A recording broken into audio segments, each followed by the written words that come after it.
Hello everybody and welcome back to your computer science tutorial. This is section 4 video 2 and today we're going to make the game called Don't Touch the Lava. It's unsurprisingly addictive. Not really, but okay. But more importantly, we are learning on trigger events.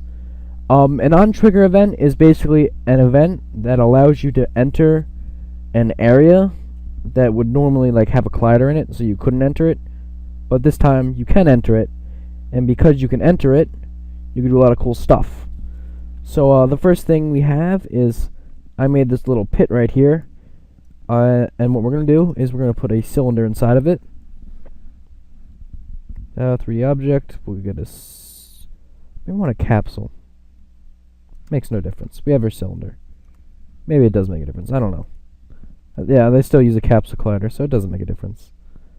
Let's flatten... So we're going to flatten this cylinder. It's always weird expanding out. Expand it out, and then flatten it again. So it's a little disc, and plop it. No, not that far. Can't get it right. Just stuff it in this little hole here. And I've already took the liberty to make a material that we're going to just plop right onto it. It's literally a red, it's a red covering. I've showed that before though, so I won't waste your time. Let's make that a little bigger. There we go. And so, it's going to have a lava script, which I've already written this script because I've already done this video, but so I'm just going to keep that script. And we're just loading to open right now. It's not a very visually interesting lesson, but consider it an experiment. So enter our lava script, and this is on our cylinder now, which is going to be our lava. And what it's going to do, it's going to do this function on triggers enter, which basically says, if something enters into my collider's area, I want to do this, and it's just going to kill the player, because don't touch the lava. But one very important thing about using the function on trigger enter is that you need a rigid body. Rigid body needs to be involved somewhere. Actually, I just updated the physics. It might not, so I'm going to test it without a rigid body. And it might only work because of so I can give this a little lag. No, okay, they did a change. You might still need a rigid body. I'm not 100% sure on this, but the character controller I think might count as a rigid body object. This is in theory, no promises, but typically you need to have a rigid body on one of the objects. And the important so when I enter this green space, which is the collider area, so imagine like a circle around this. If you like twisted these green wire mesh, if you twisted that around it, it would make a circle, and that's an area or a trigger area that you'd have to be in for the code to run on trigger enter. There's also on trigger stay, and what we're going to do, I'll expand upon this because this is a little bit boring. Let's open our house. So let's see, if we were to change the rotation on our house,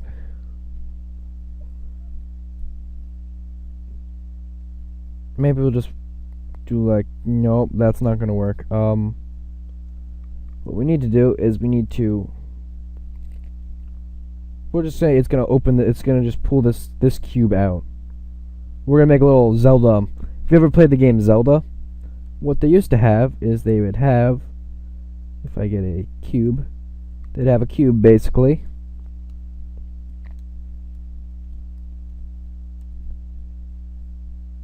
And in fact, what I'm going to do is I'm going to make we'll go with a cube for positioning first, actually. I lied. So we're going to place our cube down. Cube's on the ground. and I'm gonna make an empty game object. And I'm gonna I gotta find where I put this cube now. What cube? We'll call this cube button. And stick this empty game object into it for a second, just so for positioning. 0, 0, 0, so it's right on top of it. And now we're going to change the relationship to the actual opposite. So the button is actually going to be, so the button is a child of the cube. And so this is where our code's going to be, and we do not want this collider. Oh, we do want this collider, actually. I take that back. However, we want a second collider now.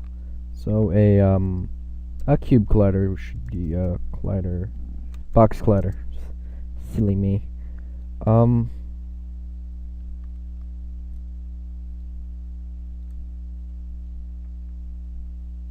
Now I'm going to raise the box collider to be a trigger, and it will be here.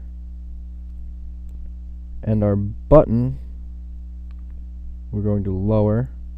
So now we have a collider right here, and those are just blue lines, just making sure. And this is a trigger. So what's going to happen is that when we'll make a button, or we'll call it door. Make a door script, and this door script is going to have two states. And when you're inside of it, it's going to be on.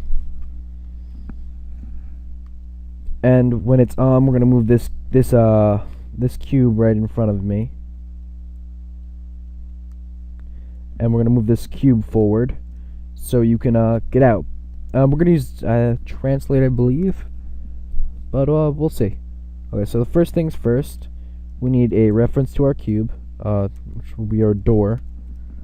And that's going to be a game object. And function on TriggerEnter. Now, so when our if must have I forget, it's a parameter to this function. There's a different name though, I can't remember right now. Strange. So we're just gonna check if GameObject.tag is equal to the player.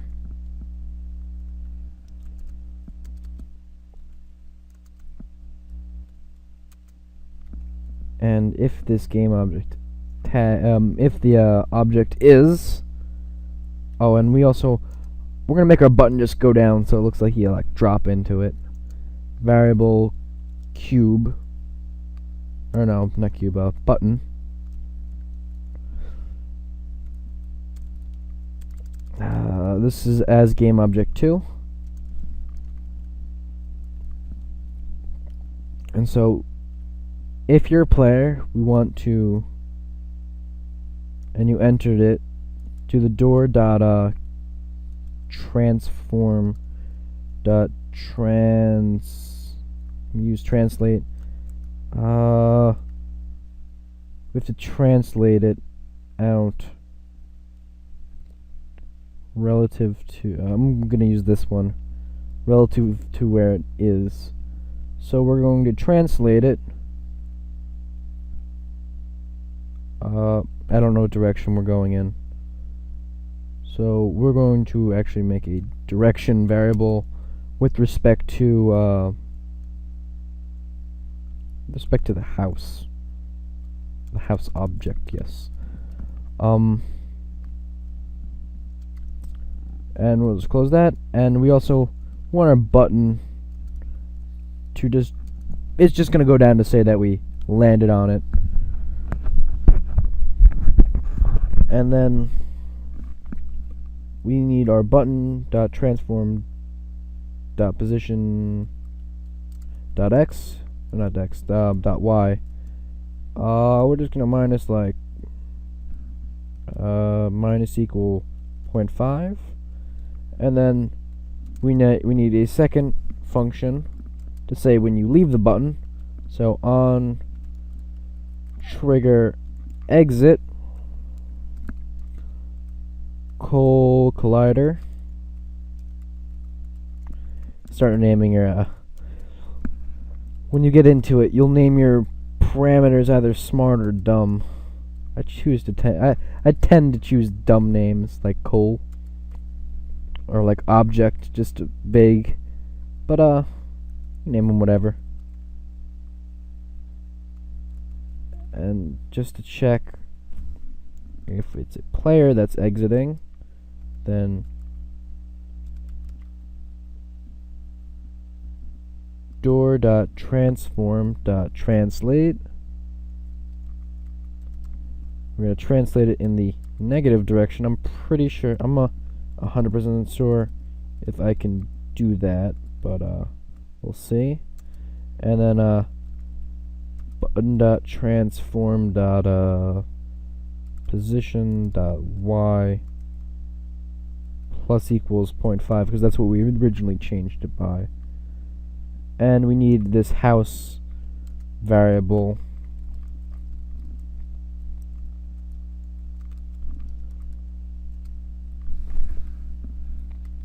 We actually really don't need this house. Oh, let's say we do.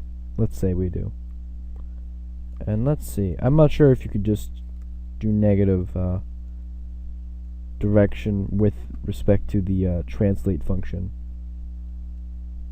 Well, first we need the direction to be a vector. Vector 3 actually. And let's see if we can make it a negative. Should just reverse it. No appropriate version.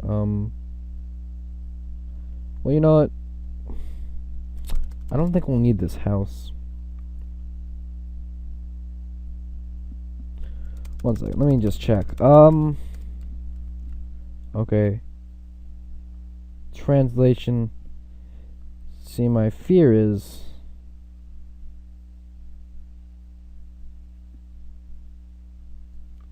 okay, no, we're gonna keep the house. What we're gonna do is we're gonna do house dot transform. Make sure we're just passing on the right parameters. And that should fix that error. That or I can't read and just read the wrong thing.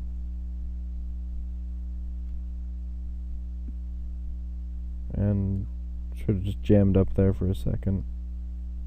Oh, there we go. So it's this cube.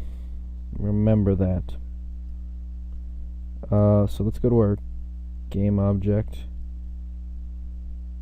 Oh god. No, I can just drag it here. Oh, no, but then my cube disappears. Game object. This cube goes into the door. The button goes into the button. And the house object goes into the house script. And we need to translate it. I'm gonna take a guess. It's gonna be the Z. It's my guess. I'm probably wrong. 2.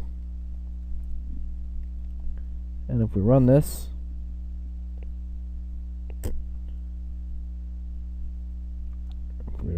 let's see how badly we fail.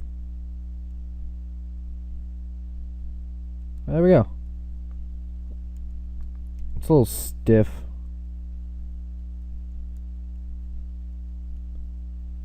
Now, you might be wondering, well, what the heck is the use of this thing? We just opened it up. But, you could have done, transform, I guess. It probably wouldn't have made a difference. I'm pretty sure translate used to be where it would move it slowly, though. I might have changed it. They change a lot of things.